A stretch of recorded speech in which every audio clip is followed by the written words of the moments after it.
Another frustrating night in Toronto FC's first loss on the season, a 2-1 final in Columbus. I'm Gareth Wheeler, and Toronto FC will feel a bit hard done by that they came away from this away match with nothing and their first loss of the season after taking an early lead in the 21st minute. It was one-way traffic over the first half an hour, and Jozy Altidore ended up scoring his third goal of the season in the 21st minute, rising above Ola Kamara on a corner kick taken by Victor Vasquez, buried into the corner, and gave Toronto FC a much-deserved 1-0 lead.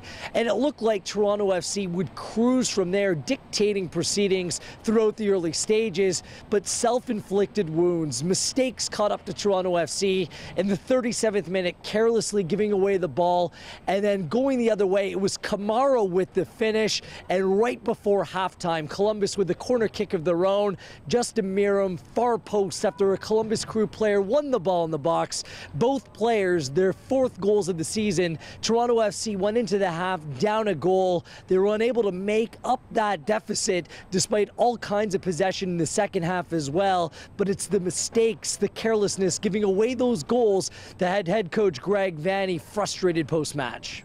We started to up at 1-0. I thought we started to get a little bit careless with the ball. That's the first goal, comes from just losing a ball where you can't lose a ball.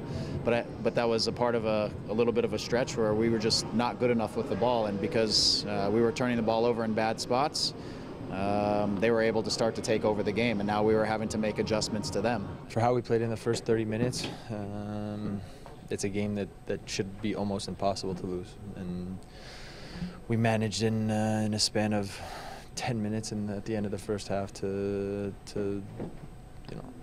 totally give the game away. Toronto FC created more than enough chances to get something out of this match. 19 shots towards target. Sebastian Giovinco with 8 shots individually in this matchup, but it's that inability to pick a pass in the final third or get that shot on target that's really left Toronto FC in a vulnerable position throughout the early stages of this season. Teams are playing with fire, sitting very deep, playing on the counterattack, doing their best to try to keep Toronto FC to the perimeter, but TFC is getting chances, and that's something that they're going to have to capitalize in their next 3 matches, all coming at home at BMO Field. Nick Hagglund moved into Drew Moore's role more centrally in this match and put forward a man-of-the-match performance. It was a special night despite the loss for Hagglund.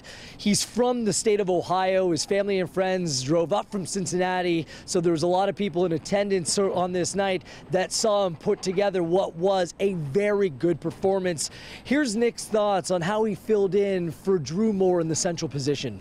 Felt comfortable. I think I was nervous about the responsibility. I think I know that it was my job to anchor this defense, and I was excited about the challenge, and I stepped up, and I was proud of how I played tonight, and I think I'm going to continue to learn from this experience, and yeah, I think it helps me in my position now, and helps me if I have to go back out to learn how to better help that person or help the person in the middle, and I'm proud of the way I played tonight. Jozy Altidore said it best post-match coming off the field in the television broadcast that the team looks naive at times, both attack-wise and defensively, and they'll need to sharpen things up in order to take advantage of teams that are now hunting Toronto FC. Lofty expectations for this club, getting back to an MLS Cup final, and this is very much part of the process. Time to get things back on track, back at home Friday night. It's a short week for Toronto FC as they host the Chicago Fire at BMO Field, 7:30 p.m. Eastern Time. The Fire coming off back-to-back wins, points in 3 matches, including a 3-0 victory Saturday against the New England Revolution. We'll see you at BMO Field this coming Friday.